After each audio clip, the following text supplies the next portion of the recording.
여러분들과 함께 예수님의 마음을 한번 헤아려 보는 그런 시간을 가지려고 합니다. 예수님께서 마태복음 12장에 나오는 말씀 가운데 보게 되면 안식일 날 손 마른 사람 병자를 고쳐주십니다. 병자를 고쳐주셨더니 얼마나 좋은 일을 한 겁니까? 병든 사람의 입장에서는 너무나도 감사할 일이고 또 주변에 있는 사람들이 볼 적에도 얼마나 고마운 일이겠습니까? 그러나 바리새인들은, 그 당시에 유대인 종교 지도자들은 예수님께서 안식일을 범한다고 핀잔을 주면서 예수님을 죽이려고 의논까지 하게 되어지는 모습을 보게 되어집니다. 예수님께서 귀신 들려가지고 눈 멀고 말 못하는 사람을 고쳐주셨더니 한술 더 떠서 귀신의 왕 바알세불을 힘입어서 귀신을 쫓아낸다고 그렇게 예수님을 치부해 버리는 그런 모습을 보게 됩니다. 예수님께서 너무 통무해가지고 한 나라가 서로 싸우고 분쟁을 하면 어떻게 그 나라가 세워질 수 있겠냐, 이렇게 이 사람이 귀신이 쫓겨나고 고침을 받았다고 하는 것은 내가 성령을 힘입어 귀신을 쫓아낸 거기 때문에 하나님의 나라가 지금 이 땅에 임하고 있는 것이다, 그런 말씀도 예수님께서 해주시게 되어집니다. 그리고 오늘 본문에 나오는 말씀 가운데는 바리새인들과 서기관들, 그 당시에는 가장 성경을 잘 알고 있다고 하는 그 사람들이 우리는 도저히 당신을 믿을 수가 없다, 구체적으로 표적을 보여주면 우리가 믿을 용의가 있다고 하면서 예수님에게 표적을 보여달라고 요청을 하게 되어집니다. 여러분, 안식일 날 손 마른 사람을 고쳐준 이 고침이라고 하는 것도 아무나 할 수 있는 일이 아니거든요. 뿐만 아니라 눈 멀고 말 못하는 귀신 들린 사람을 고쳐주는 일도 아무나 할 수 있는 일은 아니에요. 그런데 바리새인들과 서기관들은 또 한술 더 떠서 표적을 분명하게 보여주면 내가 당신을 믿을 거라고 하는 요청을 하게 되어지죠. 예수님께서 이 말씀을 들으신 다음에 그래, 그럼 내가 보여주마 하시는 것이 아니라 예수님께서 이런 말씀을 하십니다. 요나의 표적밖에는 보여줄 게 없다. 요나가 3일 동안 물고기 뱃속에 들어갔던 것처럼 인자는 땅 속에서 3일 동안 있게 될 것이다. 거기까지는 구체적으로 언급을 하지 않았지만 3일 동안 땅 속에 있는 다음에 어떻게 합니까? 예수님께서 부활하실 것을, 다시 말씀드려서 십자가와 부활에 대한 부분을 예수님께서 예고하고 계시는 것이죠. 이제 나중에는 너희들이 믿게 될 거다 하는 그런 의도를 갖고 계셨는지 모르겠어요. 요나가 3일 동안 물고기 뱃속에 있었던 것처럼 인자도 땅속에 있다고 하면서 뭐라 그러냐면 니느웨 성에 가서 요나가 회개를 외쳤더니 왕부터 시작해서 백성들이 다 회개하고 돌아오는 그런 놀라운 역사가 있게 되어진 거 너희들 알고 있지 않느냐. 요나보다 더 큰 이가 여기 있다 말씀을 해 주십니다. 또 솔로몬 시대 때 남방 여왕이 솔로몬의 그 지혜가 너무나도 놀랍다는 것을 알고 그 먼 거리를 마다하지 않고 지혜를 듣기 위하여 예루살렘까지 오게 되어집니다. 예수님께서 그 이야기 사건을 얘기하면서 솔로몬보다 더 지혜로운 자가 여기 있다고 예수님 말씀을 해주고 계시는 겁니다. 여러분, 어떤 면에서 예수님께서 요나보다 더 큰 이가 여기 있다, 솔로몬보다 더 지혜로운 자가 여기 있다는 얘기는 스스로 자기 자신에게 이야기를 하는 거 얼마나 민망스러운 이야기겠습니까? 내가 요나보다 더 커, 솔로몬보다 더 큰 자가 바로 나야, 그렇게 얘기하실 때 얼마나 민망스러운 모습으로 비춰졌을까 하는 생각을 가져옵니다. 표적 보여달라고 얘기하니까 말만 하고 있습니다. 그 모습을 보면서 아마 바리새인들과 서기관들이 더 마음속으로는 더 콧방울을 끼고 있는 그런 모습이 아닐까 생각합니다. 예수님께서 귀신을 쫓아내고 능력을 행하셨습니다.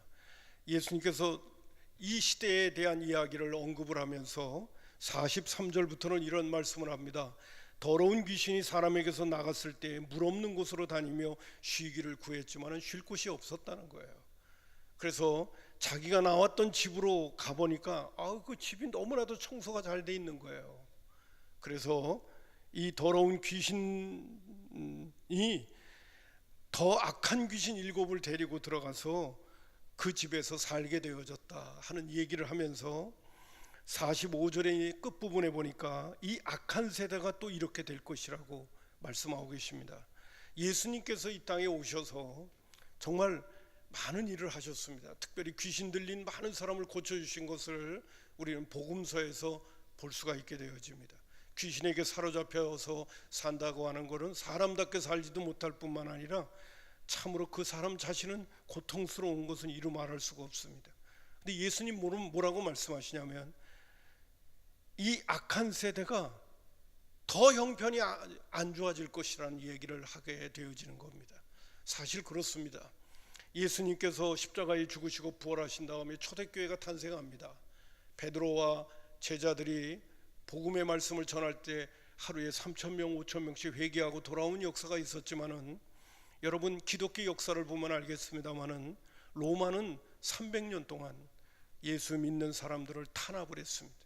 그래서 여러분 카타콤이라고 하는 걸 아십니까? 예수 믿는 사람이 그저 평범하게 살 수가 없어서 굴 속에 들어가서 300년 동안 살았습니다. 여러분 굴 속에 들어가서 300년 동안 살았다는 생각을 하면 그것도 신앙을 지키기 위해서 그런 세월을 살았다고 생각을 해보면 뭐 사람답게 살아갈 수 있는 기회가 있었겠습니까? 정말 예수 믿는 사람은 예수 믿는다는 이유 때문에 많은 세월 동안 고통과 어려움과 탄압과 그리고 어려움 속에 살았죠. 왜 그런 고통과 어려움과 탄압이 있었습니까? 그만큼 악한 영의 역사가 강했다는 것이죠. 여러분 초대교회의 구원의 역사가 널리 증거되어졌지만은 반대편 쪽에는 또 예수 믿는 그리스도인들을 엄청나게 대적하고 힘들게 만들었던 무리들의 세계가 있었던 것을 볼 수가 있습니다. 예수님은 이 땅에 오셔서 복음을 전하며 역사를 이루시면서 앞으로 내다볼 때 이스라엘의 역사뿐만 아니라 많은 어려움들이 이 땅에 악한 자들로 인하여 악한 영의 역사로 인하여 주어진다는 것을 내다보시면서 말씀해 주셨던 것을 보게 되어집니다. 예수님께서 십자가를 짊어지고 겟세마네 동산에 골고다 언덕으로 올라가실 적에도 많은 여인들이 웁니다. 그럴 때 예수님께서 말씀하시길 너의 자녀를 위하여 울어라. 정말 앞으로 이스라엘 민족의 역사가 어떻게 되어질까를 예수님은 바라보게 되는 거죠. 70년 만에 디도 장군에 의해서 예루살렘 성벽이 다 무너지는 그런 역사. 이유는 딱 한 가지입니다. 예수님을 십자가에 못 박아 죽였고 예수님을 배척했기 때문입니다. 자, 그러한 악한 세대가 펼쳐져 갈 것을 예수님께서는 얘기를 해주고 계십니다. 자, 그러던 중에 예수님은 말씀을 전하시게 되어진 거예요. 그랬는데 어머니와 동생들이 예수님을 만나기 위하여 찾아온 것입니다. 46절에 보니까 예수께서 무리에게 말씀하실 때 그의 어머니와 동생들이 예수께 말하려고 밖에 섰다고 말해주고 있습니다. 47절에는 또 이렇게 얘기합니다. 한 사람이 예수께 여짜오되 보소서 당신의 어머니와 동생들이 당신께 말하려고 밖에 서 있나이다 고까지 이야기하는 겁니다. 여러분 예수님은 30대에 공생애를 시작하기 위하여 집을 떠나셨습니다. 그리고 복음 사역을 위하여 예루살렘으로부터 시작하여 갈릴리까지 두루두루 다니면서 제자들과 함께 생활을 하셨습니다. 오래간만에 어머니와 동생들이 예수님을 찾아왔다면 얼마나 반가운 일이겠습니까? 말씀을 전하다가도 주변에 있는 사람들이 어머니와 동생들이 찾아왔다고 하면 반가운 마음을 가지고 여러분 잠깐만 기다리시라고, 오래간만에 어머니와 동생들을 뵐 수 있는 기회가 있는데 저에게 좀 기회를 달라고, 그리고 반갑게 어머니와 동생들을 맞이할 수 있는 그런 예수님 일터인데 사랑이 많으시고 은혜와 자비가 풍성하신 우리 주님이신데, 여러분, 왜 예수님은 오늘 이 마지막 본문 끝부분에 보게 되어지면 예수님은 어머니와 동생들에 대해서 별 관심이 없는 것처럼 보여집니다. 그리고 예수님의 가족들을 반갑게 맞이하지도 않습니다. 주변에 있는 분들은 어머니를 좀 챙기라고, 동생들을 좀 챙기라고 얘기까지 하는데도 예수님은 그 부분에 대해서 별 반응을 보이지 않는 것입니다. 그리고 도리어 49절에 이렇게 말씀합니다. 손을 내밀어 제자들을 가리켜 이르시되 나의 어머니와 나의 동생들을 보라 라고 얘기하는 거예요. 예수님은 동문서답을 하고 있습니다. 분명히 가족들이 밖에서 기다리고 있고 아들을 만나러 왔다고 하는데, 내 가족은 그 사람들이 아니야. 내 가족은 바로 여기 제자들이야.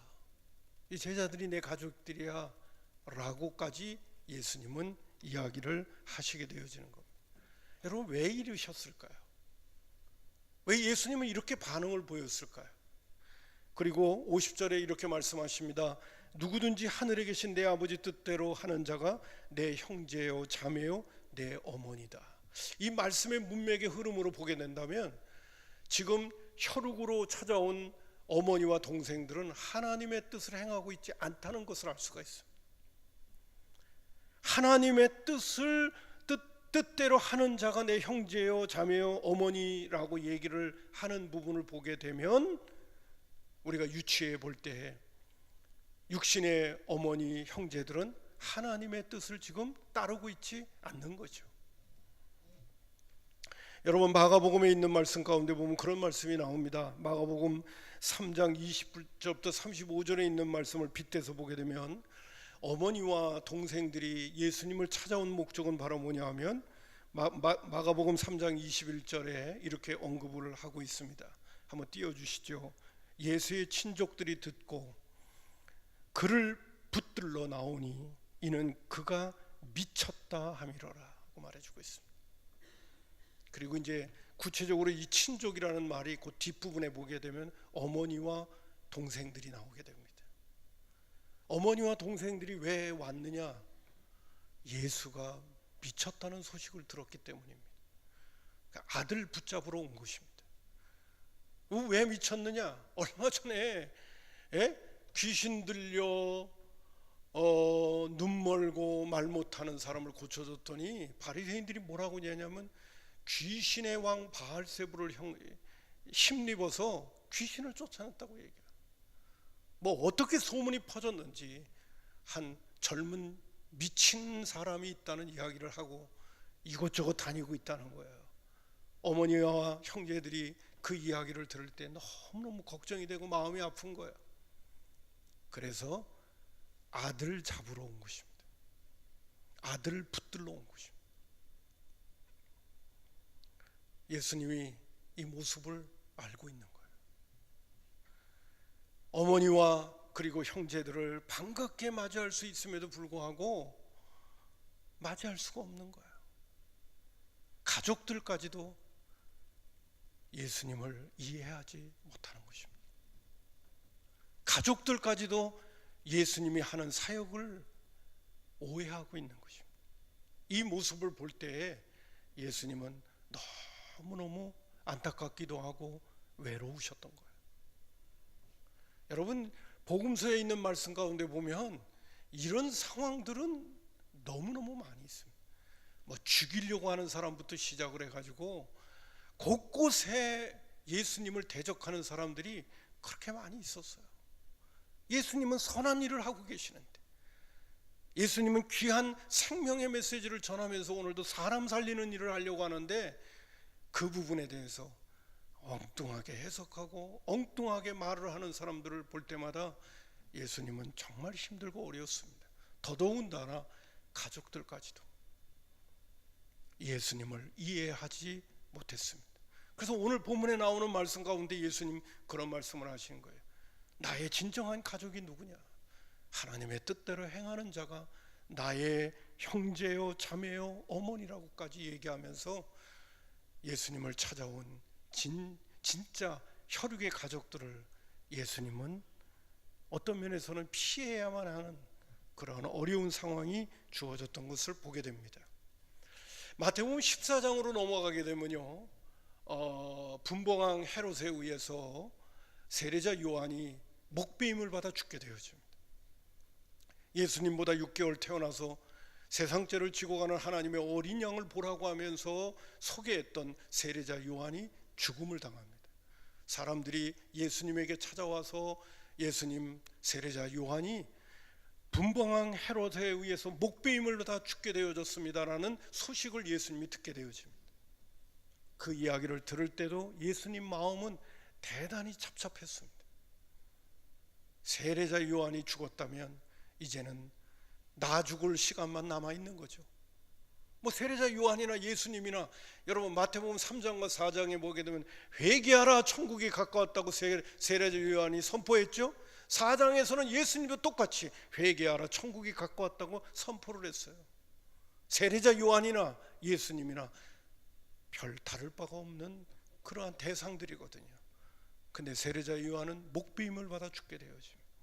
예수님께서 그 소식을 들은 다음에 예수님은 사람들이 없는 빈들로 나가십니다. 근데 사람들이 없는 빈들로 예수님은 한마디로 말해서 도피하시는 거죠. 잠시 피신을 하게 되어집니다. 그 피신하시는 상황 속에서 사람들은 병고침을 받겠다고 많은 사람들이 빈들로 나오게 되어집니다. 그 빈들로 그렇게 나왔다가 집으로 돌아가게 되면 저녁이 뉘욕 되어져서 집으로 돌아가는 상황이 벌어지게 되어지면 그들이 기진할까 봐 예수님은 제자들에게 너희들이 먹을 거를 주라고 얘기하면서 물고기 2마리와 보리떡 5덩어리로 5,000명을 먹이는 기적의 역사를 일으키십니다. 여러분, 여기서도 우리가 기억해야 될 부분이 있어요. 예수님 마음은 사실 빈들에 나와 있다는 그 자체는 예수님은 기쁘시지 않는 겁니다. 예수님 자신의 입장에서 생각할 적에는 참 외롭고 힘든 지금 시간들을 보내고 있는 겁니다. 그러나 무리들이 예수님을 찾고 있고 예수님을 필요로 하고 있고 예수님에게 도움을 얻으려고 하는 수많은 사람들을 볼 적에 예수님은 자신의 입장을 뒤로 하고 그들의 필요에 관심을 가지시고 또 집으로 돌아갈 때 기진할까 봐 물고기 2마리와 보리떡 5덩어리로 5,000명을 먹이는 기적의 역사도 그 상황 속에서 예수님은 일으키시는 거죠. 그랬더니 또 문제가 생겼습니다. 예수님을 임금 삼으려고 하는 겁니다. 그때 당시에 사람들은 참 먹고 사는 문제가 정말 심각한 시대 속에 살고 있었습니다. 지금처럼 우리로 하여금 제가 예전에 사람들 먹고 사는 문제 힘들죠 그랬더니 한 장로님이 그런 얘기를 하시더라고요. 목사님, 요새는 먹고 사는 것 때문에 힘든 게 아니라요, 수준 맞춰서 사느라고 힘든 거예요.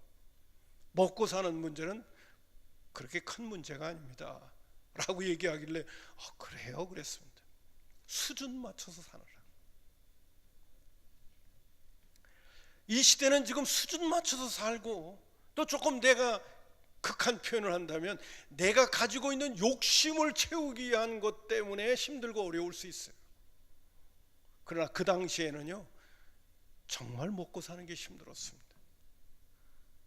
그것도 2000년 전에 그 환경 속에서 빈들에 나와 있는데 예수님 물고기 2마리와 보리떡 5덩어리로 먹는 문제를 해결하니까 사람들이 눈이 휘둥그레진 겁니다. 그래서 예수님을 임금 삼으려고 할 그때에 예수님은 제자들과 더불어 자신을 재촉시켜서 그 자리를 또 피신을 하게 되어집니다. 여러분, 성경 말씀 가운데 보게 되면 마태복음 14장 22절 23절에 보면 예수께서 그것도 즉시 제자들을 재촉합니다. 왜? 예수님을 임금 삼으려고 하니까. 아니, 물고기 2마리와 보리떡 5덩어리를 빈들에서 5,000명을 먹이고 여자와 애들을까지 합하면 한 기만 명을 먹이는 이런 사람이 도대체 어디 있습니까? 그 임금 삼으려고 하니까 예수님은 이 땅에 오신 목적이 사람이 먹고 사는 문제 해결시키기 위해서 온 것이 궁극적인 예수님의 목적이 아니거든요. 예수님의 궁극적인 목적은 영혼 살리기 위해서 오신 거거든요. 사람에게 영원히 사는 길을 주시기 위하여 예수님은 이 땅에 오신 것이지 단순히 먹고 사는 문제 해결시켜 주시기 위해서만 오신 게 아니거든요. 거기에 초점을 맞추게 될 때는 예수님은 서둘러서 피신을 해야만 했던 거예요. 그래서 예수께서 즉시 제자들을 재촉하사 자기가 무리를 보내시는 동안에 배를 타고 앞서 건너편으로 가게 하시고 무리를 보내신 후에 기도하러 따로 산에 올라가시니 저물매에 거기 혼자 계시는 그런 상황이 주어지게 되어집니다. 여러분, 요한복음에 나오는 말씀 가운데 보게 되면 이 장면이 이렇게 전개되어집니다. 그 다음날 사람들이 다시 예수님을 찾아오게 되어집니다. 중요한 부분들은 다 빼고요. 예수님께서 그 무리들을 보시면서 그럽니다. 너희들이 표적을 본 까닭에 지금 나에게 온 것이 아니라 먹고 배부른 이유 때문에 나를 찾아왔구나 라고 얘기합니다. 그러면서 예수님이 하시는 말씀이 썩을 양식을 위하여 일하지 말고 영생하도록 있는 양식을 위하여 일하라고 말씀하고 계십니다. 썩을 양식을 위하여 일하지 말고, 내가 지금 온 목적은 썩을 양식을 너희들에게 주려고 온 게 아니라 나는 너희들에게 썩지 아니할 영원한 양식을 위해서 내가 온 거야. 예수님은 그 메시지를 그들에게 전해줍니다. 그랬더니 그들이 뭐라고 얘기하는지 아십니까? 그러면 썩지 않을 양식을 위해서 어떻게 일할까요? 예수님 뭐라고 대답하셨는지 아십니까? 예수님 말씀하시는 나를 믿는 것이 썩지 아니할 양식을 얻는 거라고 말씀하시는 거예요. 나를 믿는 것이 썩지 아니할 양식을 얻는 거라는 거예요. 제가 요한복음 6장 25절부터 29절에 있는 말씀을 또 한번 여러분에게 인용을 해드리겠습니다. 바다 건너편에 만나 랍비여 언제 여기 오셨나이까 하니 예수께서 대답하여 이르시되 내가 진실로 진실로 너희에게 이르노니 너희가 나를 찾는 것은 표적을 본 까닭이 아니요 떡을 먹고 배부른 까닭이로다. 썩을 양식을 위하여 일하지 말고 영생하도록 있는 양식을 위하여 하라. 이 양식은 인자는 예수님이죠. 너희에게 주리니 인자는 아버지 하나님께서 인치신 자니라. 그들이 묻되 우리가 어떻게 해야 하나님의 일을 하오리까?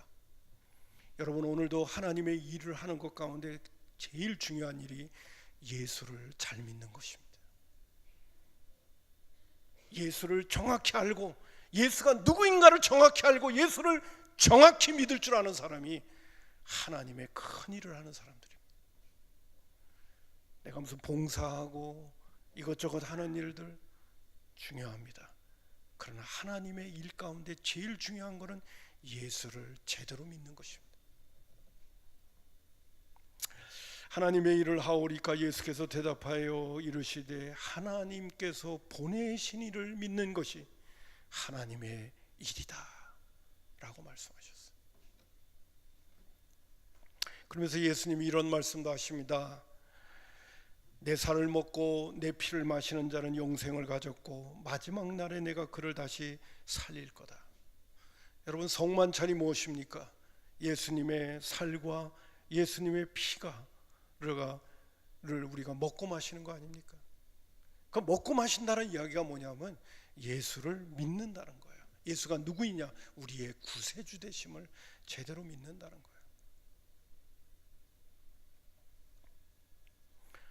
그랬더니 많은 사람들이 물고기 2마리와 보리떡 5덩어리로 5,000명을 먹일 때에는 배부른 까닭으로 와서 뭔가 또 챙겨 먹을 수 있는 기회가 있을까 그래 생각을 했는데, 예수님 자신이 내가 생명의 떡이라고 얘기하고 내가 생명의 양식이라고 얘기하면서 나를 먹고 나를 마시라니, 우리 보고 뭐 식인종 되라고 하나?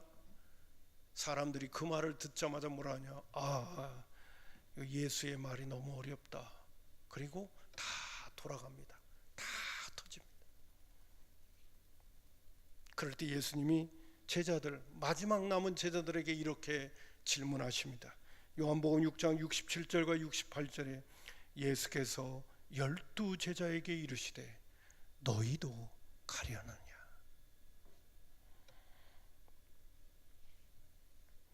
여러분, 너희도 가려느냐라고 하시는 그 상황을 한번 생각을 해보세요. 정말 많은 사람이 물고기 2마리와 보리떡 5덩어리로 5,000명을 먹이신 그 사건을 보고 왔었는데 예수님은 썩을 양식이 아니라 썩지 않을 양식을 위하여 일하라고 하시고 나를 믿는 것이 바로 썩지 아니할 양식을 구하는 것이라고 말씀하시며 나를 먹으라고 하니까 다들 도망가고 흩어져 버리고 맙니다. 그 상황을 한번 상상해서 그림을 그려보세요. 제가 오늘 설교 제목을 외로우신 예수님이라고 그랬습니다. 다 흩어지는 겁니다. 여러분, 제가 오늘 여러분에게 이 말씀을 드리면서 또 드리고 싶은 말씀이 있어요. 예수님께서 마태복음 5장부터 7장까지 산상수훈의 메시지를 하시면서 그 마지막 끝부분에 뭔 얘기를 하셨는지 아십니까? 좁은 문으로 들어가기를 힘쓰라. 넓은 문은 많은 사람이 찾는다. 그러나 내가 너희들에게 일러준 메시지는 좁은 문이요 좁은 길이기 때문에 사람들이 그렇게 안 찾는다고 얘기했습니다. 여러분, 예수를 믿는다는 것은 오늘도 많은 사람들이 안 찾는 길을 가는 것입니다. 우리가 믿음의 길을 걷는다는 것은 많은 사람들이 힘들고 어려워하기 때문에 그렇게 찾지 않는 길을 우리 모두가 걷고 있는 것입니다. 극단적인 표현을 쓴다면 이렇습니다. 생각보다 예수 믿는 사람은 많을 수가 없습니다. 왜? 예수 믿는다는 것은 좁은 문이고 좁은 길이기 때문에 그래요. 사람들이 안 찾는 길이라니까요. 근데 예수 믿는 사람 많은데요. 제가 또 극단적인 표현을 쓸게요. 진짜 예수 믿고 있을까요? 진짜 예수 믿는 것일까요? 너나 하나나 할 것 없이 예수님 때문에 자기 필요만 채우고 있지, 자기 필요에 대한 것만 관심이 있지, 과연 예수님의 마음을 헤아려 보면서 내가 예수님의 마음을 한번 시원하게 해드려야 되겠다. 예수님의 관심이 어디? 예수님의 관심은 여기에 있네. 내가 좀 힘들고 어려워도 예수님이 원하시는 그 길을 내가 한번 제대로 걸어가 볼까? 그렇게 생각하고 예수 믿는 사람들이 얼마나 됩니까? 다 자기의 필요를 위해서 예수님을 이용하려고만 합니다. 예수님은 오늘도 찾는 이유가 나를 위해서 예수님 찾지, 극단적인 표현을 써서 예수님을 위해서 나 자신을 드리려고 하는 사람들이 얼마나 되겠습니까? 내가 이미 받은 은혜가 너무 크고 놀랐기 때문에 이제 남은 생애만큼은 주님 나를 위해서 뭘 해주시지 않아도 돼요. 주님은 나와 함께 계시는 것만으로도 충분합니다. 내가 주님이 원하시는 그 길을 내가 이제 남은 생애는 한번 걸어가고 싶습니다. 그래서 주님의 마음을 좀 시원하게 해드리고 주님을 좀 외롭게 해드리고 싶지 않습니다. 난 이제는 주님의 마음을 내가 알기 때문에. 그래서 예수님이 말씀하신 대로 좁은 문과 좁은 길을 가고 싶습니다. 그리고 진리의 길이 무엇인가, 생명의 길이 무엇인가를 내 주변에 있는 사람들에게 내가 좀 보여주고 싶습니다.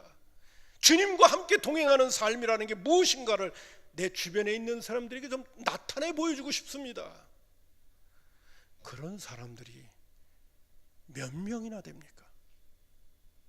다 자기의 필요를 위해서 예수님을 이용만 하려고 그러지. 그리고 또 자기의 마음에 들지 않는다고 해서 예수님을 배척하는 사람들이 주변에 얼마나 많습니까? 예수님 당시에도 그랬고 지금도 그럴 수밖에 없는 게 부패하고 타락한 본성을 가진 인간 속에는 그런 요소들이 다 있는 것입니다. 오늘 예수님 말씀하십니다. 내 가족이 누구냐? 정말 우리가 신앙생활을 그렇게 오랫동안 해오면서 오늘 예수님께서 내 가족이 누구냐고 말씀하실 때 저는 정말 주님의 가족입니다 라고 말할 수 있는 분이 계십니까? 나는 주님의 마음을 압니다. 나는 주님의 뜻을 압니다. 베드로가 아주 그래도 신통한 대답을 하게 됩니다. 요한복음 6장 67절 68절 예수께서 12제자에게 이르시되 너희도 가느냐 하니까 시몬 베드로가 대답하되 주여 영생의 말씀이 주께 있사오매 우리가 누구에게로 가겠습니까? 이런 말을 해놓고도 예수님이 십자가 길을 걸어갈 때는 다 도망칩니다. 또 그게 우리들이에요, 사실은. 오늘 제가 드리고 싶은 메시지는 이거입니다. 우리 예수님을 너무 외롭게 해드리지 맙시다. 이제는 예수님을 외롭게 해드리지 않으려면 성경을 바로 볼 수 있어야 됩니다. 그리고 하나님의 말씀을 제대로 보는 눈을 우리 모두가 가져야 됩니다. 그리고 예수님께서 좁은 문이라고 하고 좁은 길이라고 하셨던 그 말씀을 충분히 우리 모두가 공감할 줄 알아야 됩니다. 저도 한때는 예수님께서 좁은 문으로 들어가기를 힘쓰라 넓은 문은 많은 사람이 찾지만은 좁은 문은 그 길이 좁고 협착하여 많은 사람이 찾지 않는다는 말씀을 들을 때마다 그 성경 구절을 싫어했습니다. 왜? 힘드니까요. 그 길을 내 스스로 마음속에서부터 거부했습니다. 왜? 예수 믿고 잘 먹고, 예수 믿고 잘 되고, 예수 믿고 축복받고, 예수 믿고 기도 응답받고, 예수 믿고 복받고, 예수 믿고 형통하고, 예수 믿고 내 소원 성취하고, 그것이 먼저 내 마음속에 자리 잡고 있는데 좁은 문 좁은 길 누가 가겠습니까? 남의 얘기처럼 생각했습니다. 그러나 정작 예수님께서 내가 곧 길이요 진리요 생명이라고 말씀하시면서 나를 따라오려거든 자기를 부인하고 자기 십자가를 짊어지라고 하는 말씀을 조금씩 이해하면서 오늘을 믿음 생활하는 걸 볼 때, 내 자신을 볼 때, 아, 이게 진짜 길이구나, 이게 진짜 생명의 길이구나 하는 것이 마음속에 자리 잡기 시작합니다. 그리고 힘들고 어렵지만은 주님의 말씀을 선포하기도 하고 주의 말씀을 따르려고 할 때 주어지는 어렵고 힘든 내 자신을 볼 때마다 주님이 주시는 위로가 있습니다. 이게 아주 기가 막힌 거예요. 주님의 뒤를 따르면서 주어지는 고난과 어려움 속에서 주님이 주시는 그 위로가 대단한 것입니다. 여러분, 오늘도 우리가 전도하다가 믿지 않는 사람이나 내 주변에 있는 사람들에게 욕을 먹는다든지 그리고 배척을 받을 때 주님이 옆에서 말씀하시는 것을 들을 수 있어야 됩니다. 나도 그랬단다. 나도 그랬단다. 그 메시지를 들을 수 있는 사람이 될 때에 여기에서 천국을 경험하는 겁니다. 나도 그랬단다. 그리고 주님이 나를 위로해 주시고 주님의 뒤를 따르다가 주어지는 어려움과 고난과 역경 속에서 주님이 나를 붙들어 주시고 내 마음을 위로해 주시고 용기를 주셨을 때에 바로 거기서 천국을 보게 되어지는 것입니다. 오늘도 세상 사람들이 추구하고 있는 거 다 추구하고 가면 천국은 없어요. 천국을 경험하지 못해요. 천국은 정직하게 주님의 뒤를 따를 때 경험하는 거예요. 그분의 통치를 경험하는 것입니다. 아무쪼록 여러분, 오늘 저는 우리 예수님께서 가족들까지도 예수님이 미쳤다고 해서 예수님을 붙잡으러 오려고 할 때 예수님께서 마지막 절에 말씀하신 것처럼 누구든지 하늘에 계신 내 아버지 뜻대로 하는 자가 내 형제요 자매요 어머니라고 하셨던 이 말씀을 여러분 마음속에 다시 한번 새기면서 나의 남은 생에는 예수님의 진정한 가족이 되겠다.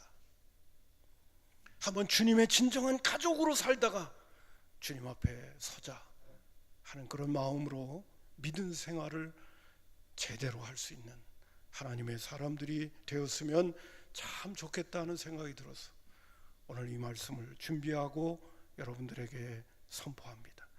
기도하겠습니다. 고마우신 아버지 하나님, 오늘 주님 앞에